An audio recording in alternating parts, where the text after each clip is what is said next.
मूसा नबी একদিন আল্লাহকে জিজ্ঞেস করে, আল্লাহ বান্দাদের ভিতরে কোন ব্যক্তি সবচেয়ে ইজ্জতওয়ালা হবে? আল্লাহ তাআলা বললেন, আমার বান্দাদের ভিতরে আমি আল্লাহ তাকে সবচেয়ে বেশি ইজ্জত দান করি যে ক্ষমতা থাকার পরও প্রতিশোধ না নিয়ে আমি রবের জন্য ক্ষমা করে দেয়। যার গালি দেওয়ার ক্ষমতা থাকার পরও হজম করে ফেলে, দেয় না।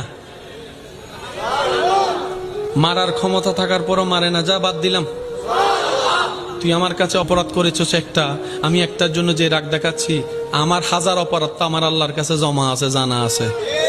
আমি যদি তোকে মাফ করতে না পারি, আমি সব রবের কাছে মাফ চাইবো কোন মুখে? যা, আমি তোকে মাফ করে দিলাম, ভাই হিসেবে না, আমার রবের বান্দা হিসেবে মাফ করে দিলাম। রব বলে যে মাফ করা তো আমার শান, তুই কেন মাফ করলি? তখন বান্দা বলে যে আল্লাহ, আমি শুনেছি তুমি মাফকারীকে ভালোবাসো, ক্ষমা করলে ভালোবাসো, তোমার ভালোবাসা পাওয়ার জন্য, তোমার প্রিয় হওয়ার জন্য আমি মাফ করে দিলাম। রব বলে যা, তুই তারে মাফ করেছিস, আমি তোরে মাফ করলাম।